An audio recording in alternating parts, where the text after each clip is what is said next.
Hello and welcome to Prolife Primetime News. Today is Friday, February 2nd. I'm Leslie Palma. And I'm Teresa Watson. Thanks for joining us this evening. In our top story, we report on 6 more pro-lifers who have been convicted on federal charges for a rescue of an abortion mill in Tennessee. In Abortion in the News, I'll tell you when the U.S. Supreme Court will hear an important abortion case and when we might get the decision. In political news in a nutshell, I'll try to make sense of the dueling primary and caucus in Nevada next week and tell you about the ambitious agenda pro-life groups are devising if former President Donald Trump is reelected. You may have heard about a new study that revealed shocking numbers of rape-related pregnancies in states with laws protecting the unborn. We'll tell you why it's not true, and we'll talk to a pro-life activist whose life began when his teenage mother was raped. We'll close with Baby Olivia, an amazing animated video that tracks the development of a baby in the womb and could be shown to public school students across West Virginia. Please stay with us. 6 pro-life activists on Tuesday were convicted of federal charges for a rescue effort in March 2021 at the Carafim Killing Center in Mount Juliet, Tennessee. Ranging in age from 50 to 70 and facing up to 11 years in prison are Chet Gallagher, Heather Idani, Calvin Zastro, Coleman Boyd, Paul Vaughn, and Dennis Green. A total of 11 pro-lifers were arrested, with 1 pleading guilty and testifying against the 6 convicted Tuesday. Sentencing is set for July 2nd, and 5 of the 6 will remain free until then. The 6th is Heather Idani, a Michigan resident who also was convicted in a similar case in Washington, D.C. She has been remanded to prison while awaiting sentences in both cases. The remaining 4 people arrested in Tennessee will be tried separately on lesser charges. As you may recall, 9 pro-lifers were convicted this past August for a rescue they did in October 2020 at the D.C. Killing Center of abortionist Cesar Santangelo. In both the Tennessee and D.C. cases, the pro-lifers were convicted of violating the 1994 Freedom of Access to Clinic Entrances Act, a Bill Clinton-era law that had the effect of putting abortion businesses in a protected category not enjoyed by any other business. For a first offense, someone convicted of a FACE violation can be sentenced up to a year in prison. But the pro-life activists in both Tennessee and D.C. also were convicted of a conspiracy against rights charge, and that can carry a 10-year sentence. The first FACE offense leveled against a pro-lifer did not have the outcome Biden's Justice Department hoped for. Pennsylvania activist Mark Houck was arrested for a minor skirmish outside of Philadelphia Planned Parenthood with an escort who pushed Houck's 11-year-old son. Houck was acquitted of all charges and is now suing the federal government and running for Congress. Pro-lifers are united in their belief that FACE is unfair. U.S. Representative Chip Roy, who represents San Antonio, has introduced legislation in the House to repeal the FACE Act, and we caught up with him at the Students for Life Pro-Life Summit in D.C. last month to ask him about it. Let's have a look. Hi, it's Leslie Palma, Prolife Primetime News with Congressman Chip Roy from Texas. Thank you so much for taking the time out to talk to me, Congressman. Yeah, good morning, Leslie. Great to be here. Great crowd. Tons of people here, enthusiastic for life. It's great. I don't think I've ever seen so many people. Yeah, it's amazing. It's crazy. So I want to talk to you at your speeches. You were talking about that you introduced legislation to repeal the FACE Act. Sure. Why is that a priority for you? Yeah, I mean, look, right now, we've got the FACE Act in place, but unfortunately it's being used almost entirely against pro-lifers, right? It's not being used to go after protect churches or frankly to go after people who are against life. And you have, I think the numbers is something like about 130 to 4 in terms of the ways that the FBI and the Department of Justice are using it to go after people who are pro-life.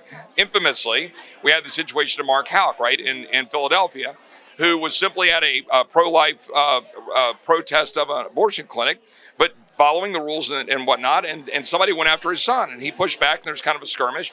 They did not go after him under state law, but then they tried to go after him under the FACE Act.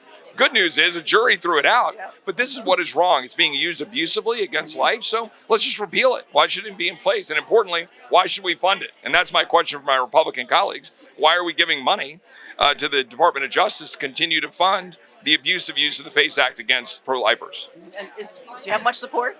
There's a lot of support. There's a lot of people in Congress who understand this is important. And I think they understand the need to do that. But, you know, if you keep giving them money, they're going to keep prosecuting it, right? And we're not going to get the president and the Democrats in the Senate right now to sign that law. So we should defund it. And we could do that with the power of the purse. But my colleagues, you know, are unfortunately too afraid of a shutdown. But I think we need to do our part to stand up for life by, you know, taking the money away from enforcement of the FACE Act. Well, I agree. Well, thank you so much, Congressman. And you said you're campaigning? Yeah, I'm out on the campaign trail just doing the thing. I mean, look, we'll figure out our nominee and go from here. But I just think we need, no matter who's in the White House next year, we need someone who's unequivocally pro-life, somebody who understands the importance of these heartbeat bills across the country. And so that's really important. And the other thing I'd point out is we need people who will understand that life needs to be protected, not just in the womb, but all the way through. We need to stand with moms. We encourage adoption. We need to not leave these women kind of isolated. Just, when we fight to win the battle to protect life in the womb, let's be there for moms. So I think that's an important part of this. Great. All right. Thank you so much. Thanks, Leslie. The Supreme Court on Monday said it would hear oral arguments March 26th in a case that could impact the way that abortion drug mifepristone is prescribed and how long into pregnancy it can be used to kill an unborn child.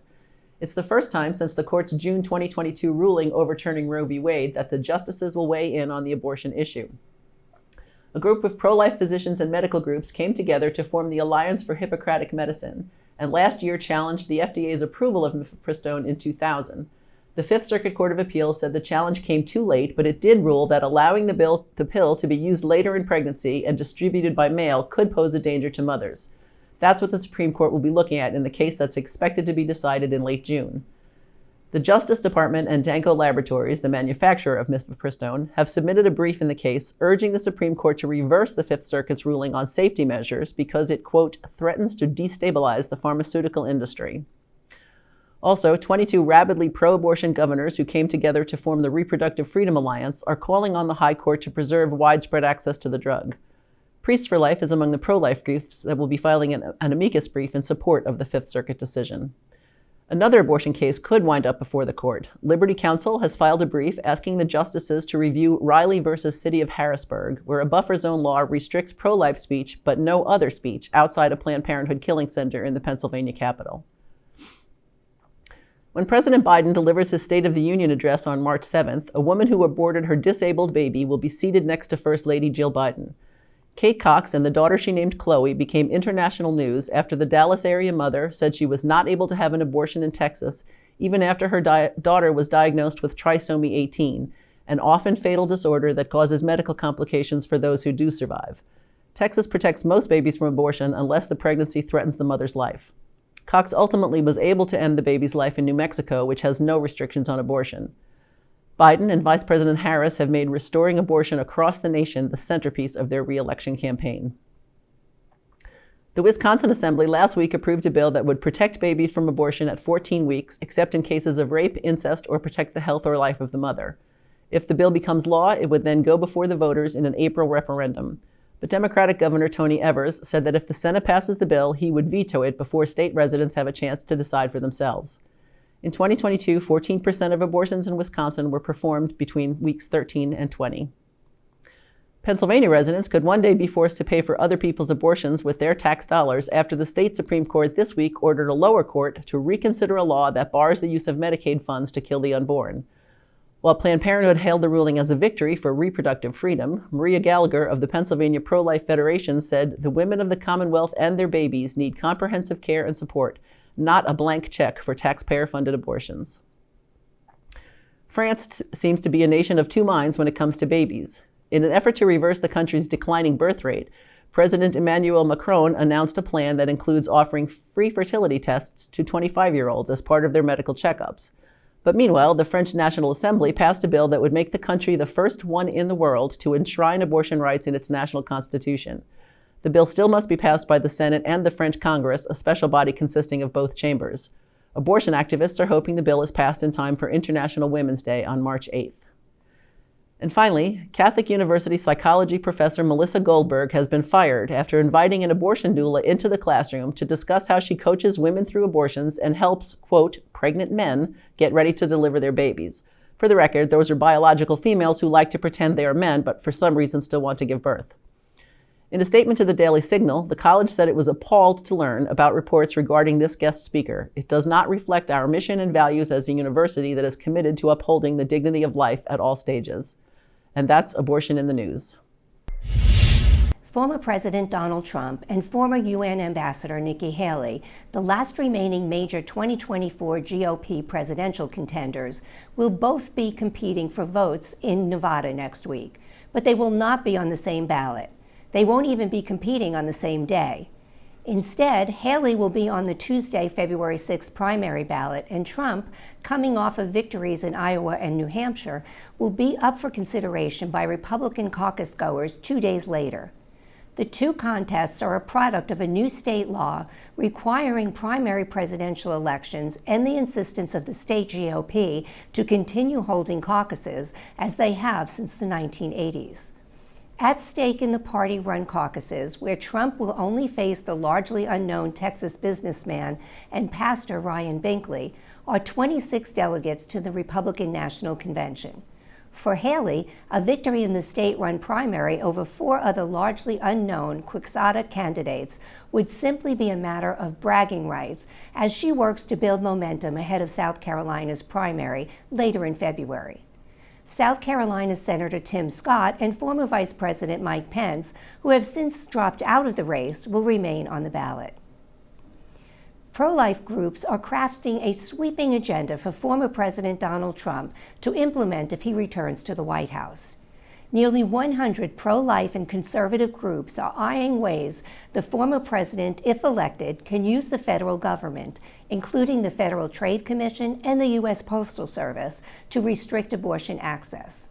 Many of the policies are the same ones Trump put in place and President Joe Biden ended, but this time they'd have much more impact post-Dobbs. Kristen Hawkins, the president of Students for Life, told Politico that due to not having 60 votes in the Senate and not having a firm pro-life majority in the House, I think administrative action is where we're going to see the most action after 2024 if President Trump or another pro-life president is elected. The Heritage Foundation's 2025 Presidential Transition Project, a group of anti-abortion organizations, is working to draft executive orders rolling back Biden policies, like making abortions available in some cases at VA hospitals and collecting resumes from activists interested in working in the federal government. Meanwhile, although defending abortion rights is one of his top campaign messages, President Joe Biden's ability to act on abortion without Congress's support on the issue is limited. Oral arguments for a Supreme Court case that could restrict access to abortion pills are set for March 26, the court said Monday. Long Island Democrat Tom Suozzi, who is running for the House seat vacated by Representative George Santos, has received the backing of the pro-abortion group Reproductive Freedom for All. The former 3-term congressman will face Republican Mazie Melissa Phillip in the February 13 special election. The mother of 7 has said she is strongly pro-life, but would not back a nationwide law protecting babies from abortion. And that's political news in a nutshell. A research study led by a Planned Parenthood medical director concluded that nearly 65,000 women became pregnant by rape in the 14 states that protect most babies from abortion. The mainstream media dutifully reported this startling statistic as gospel. You probably heard it on the news last week or read it online. Just one problem, it isn't true, as the authors themselves almost admitted. Our estimates have several limitations, the authors wrote in a story that accompanied the study results in the Journal of the American Medical Association Internal Medicine. Most importantly, they said, limited reliable information is available on rape victimization and rape-induced pregnancy. To our knowledge, no recent reliable state-level data on completed vaginal rapes are available. But that didn't stop these researchers from guessing what they think is happening in the 14 states. According to an analysis of the study performed by Charlotte Lozier scholar Dr. Michael New, the researchers used 8-year-old surveys from the Centers for Disease Control to guess how many rapes might have occurred nationally, then applied data from the Bureau of Justice Statistics to guess how many victims were females between 15 and 45 years old, and topped it off with FBI statistics from 5 years ago to conjure how many rapes likely would have occurred in the 14 states and how many of those rapes would result in pregnancy.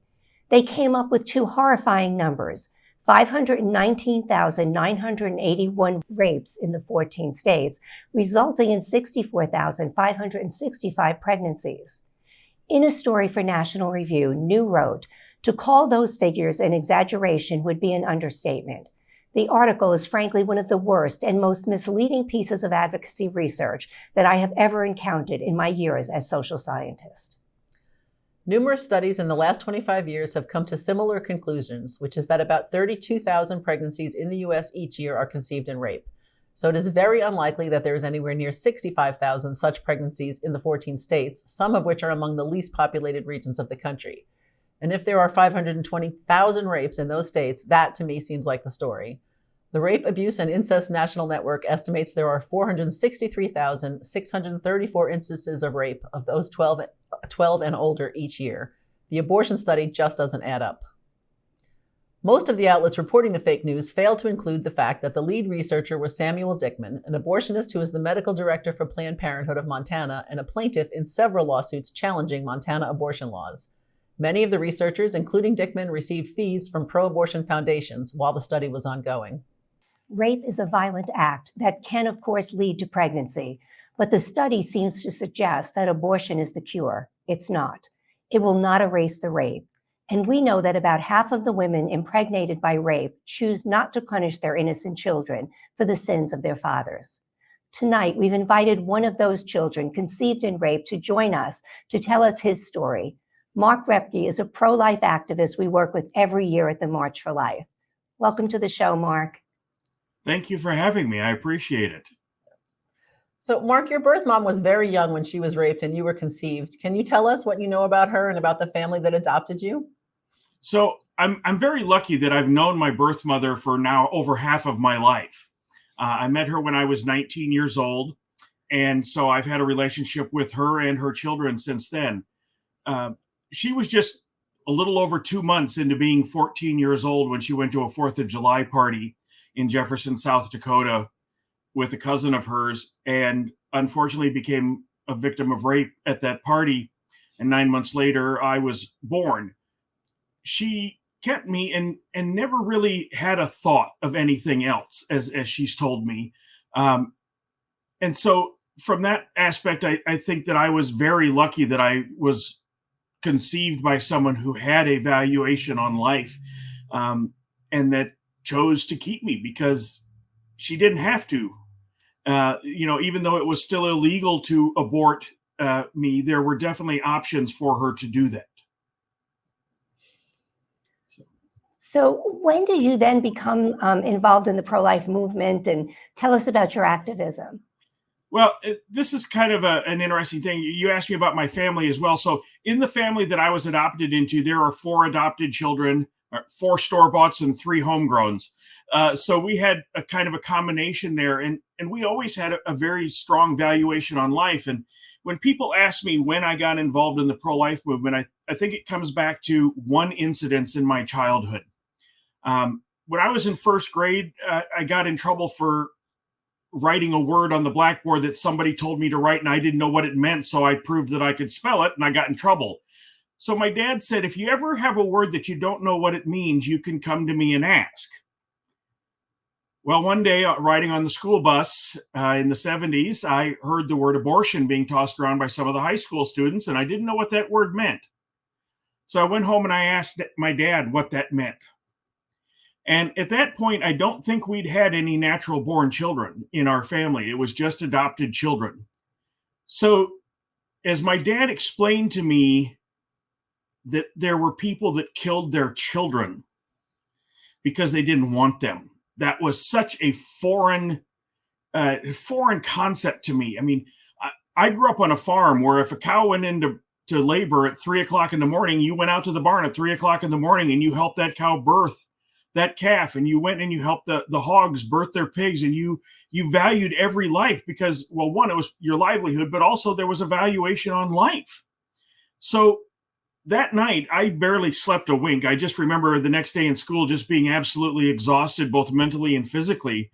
And from that point on, I did anything I could, anywhere I could, to be pro-life, to encourage pro-life candidates. The county fair, I just knew that, while Jimmy Carter was a decent guy, Ronald Reagan was better on the life issue. And I went out to the county fair and put bumper stickers on everybody's car in the parking lot that I could find. I took a rag, cleaned off the bumper, put on bumper stickers because I just felt that strongly about it. And then by the time I was 15, I was at the state Republican convention. gave a pro-life speech that was covered in several newspapers. And from then on, it's just always been a part of who I am, and what I do. Wow, that's amazing. So when you hear abortion advocates insisting that moms must be able to abort their children conceived in rape, what would you like to say back to them? The circumstances of my conception do not determine my worth as a human being. That's just the basic part of it. If you took everybody walking down the street and you had to pick out who was the child from rape and who was the child from love, you couldn't do it because they're not any different. There is a valuation on life. Life has intrinsic value. And I know a lot of pro-lifers fall into this. Well, what if we aborted the guy who cured cancer? Or what if we aborted the guy that did? No, life has value in and of itself. It's what 100% pro-life. From creation to natural death. There is a valuation on life, and it is a valuation that cannot be monetized. It cannot be determined. It cannot be quantified because every life has infinite potential at the beginning and at any point throughout it. So the fact that you must be allowed to kill is just ridiculous. The other thing that I think is very important is a study I saw this year for the first time, that women who were not allowed to have abortion due to the laws or restrictions in their country or access, 97% at 5 years were glad that they didn't abort their child. Yes, I know that study, the Turnaway study, the pro-aborts use it to opposite effect, but that's the bottom line. Yep. Yeah. Well, Mark, do you have any thoughts about this latest study? I think it's a dangerous thing. If we start putting quantifiers on who you can kill, we already have a problem in this country with people being murdered, people being killed. Just DC this morning, I saw a news story while I had the news playing in the background. A 16-year-old girl is going to prison until she's 21, unfortunately, and only that long, for killing somebody over a packet of sweet and sour sauce at McDonald's. When life has become so low value in people's eyes that it's something to be taken over sweet and sour sauce, it's ridiculous. Girls, I've read stories about girls who got abortions because they wanted to fit into their prom dress. And that to me is just, we have lost the value of life. So how in the world can we consider ourselves a good nation, a good people, when we don't value life at all? I mean, it just is, it's horrible. And the thing is that these studies come out all the time, and they're the old adage, statistics don't lie, but statisticians do. You can take one little set of parameters and extrapolate, and then you get something. Well, the reality is that these are lives we're talking about. These aren't numbers on a sheet of paper. And yes, rape is a horrible thing. It is a horrible thing however it happens. It is a horrible thing. But you don't erase the rape by killing the child. You're extending the trauma. Because a lot of these people, as you know, one of the big things that I do at the March for Life is the Silent No More testimonies. These are women who regret their abortions, and they're standing there, parents, mothers and fathers who regret being involved with abortion. You're now taking the fact that you were raped, and you're adding the fact that you killed your child on top of that. That is a lot of trauma for anyone to deal with, and I think we have to look at other solutions. There should never be a reason for people to need or feel they need abortion to be able to move forward in their life. And I think that's one of the big failings of both the pro-life and the pro-abortion movement, because the pro-abortion movement is people say we're taking rights away from women and we don't respect women. But the pro-life movement is the one that believes that women are incredible, that they can have children and do all of the other things. The pro-abortion side believes that women are so incapable that if they have a child, their life is over and they'll never be able to achieve anything that they want to do. And I think that is a very, very dangerous thing. Well, Mark, we really appreciate, you sharing all of your story with us. And we look forward to seeing you every January. And we appreciate you coming on this evening to put a face to this, situation that we're dealing with. So thank you so very much.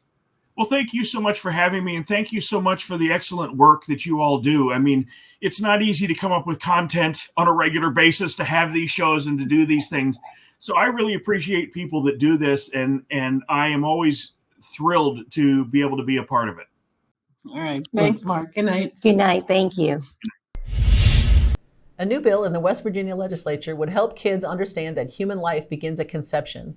Baby Olivia, an amazing animated video that walks through the development of an unborn baby, may be shown to public school students all across the state if the legislation is approved. The bill would include the video as part of the state curriculum. Included is a requirement to show students the short educational video about an unborn baby's development, including her brain, heart, and other vital organs early in pregnancy. We hope you enjoy this amazing 3-minute video.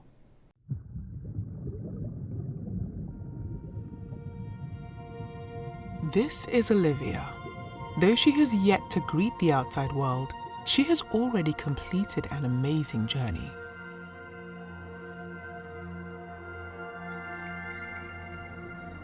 This is the moment that life begins. A new human being has come into existence.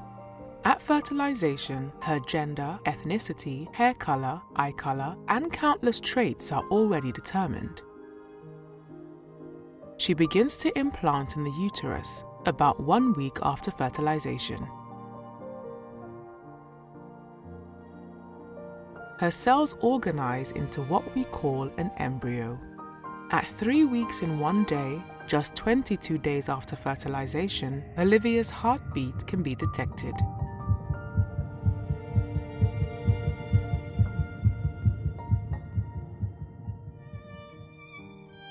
The buds of her arms and legs appear by 4 weeks.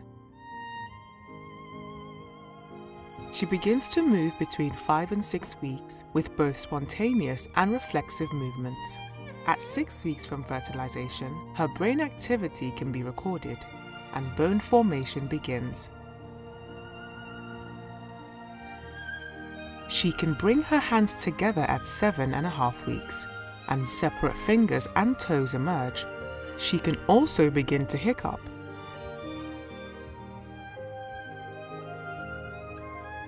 At the beginning of the 9th week, Olivia will have grown from a single cell into nearly 1 billion cells, and she is now called a fetus. She will suck her thumb and swallow, grasp an object, touch her face, sigh and stretch.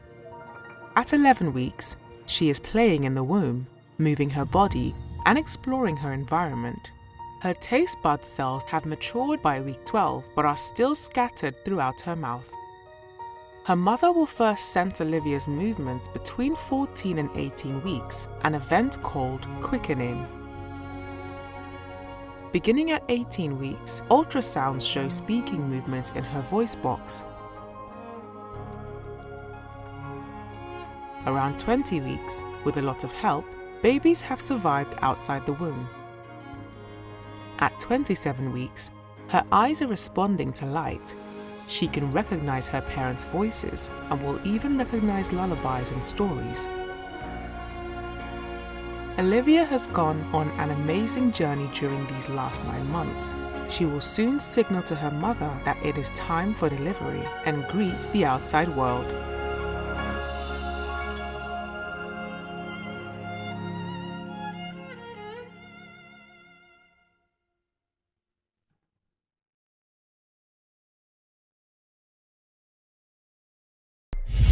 Thank you so much for joining us on Prolife Primetime News, produced at Priest for Life headquarters in Titusville, Florida. If you like our show, please support us by making a donation to prolifegift.org. These donations help fund all of our work here at Priest for Life, which enables us to continue educating, equipping, and activating God's people to end abortion. For all your pro-life news updates during the week, please follow us on X at Prolife News Show. I'm Teresa Watson, Executive Manager. I'm Leslie Palma, Communications Director. Remember, life is the only choice.